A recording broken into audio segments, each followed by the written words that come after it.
डटा हुआ हिंदू ही जीतेगा એટલા માટે ભારતના ગામડે ગામડે વડોદરાની દરેક સોસાયટીએ મંગળ શનિવારે રાત્રે બધાને એકઠા કરી દર અઠવાડિયે હનુમાન ચાલીસાના પાઠ કરવા હનુમાન ચાલીસા કેન્દ્ર ભગવાનનું નામ છે હિન્દુઓનું સંગઠન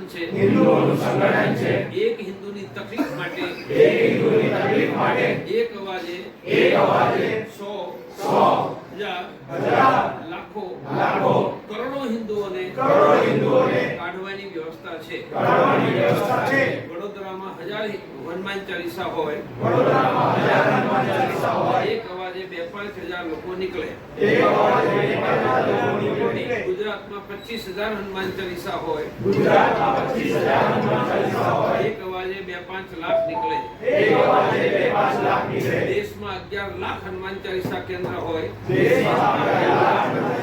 एक आवाज़े करोड़ों निकले फिर हिंदू ही पीटेगा हिंदू ही जीतेगा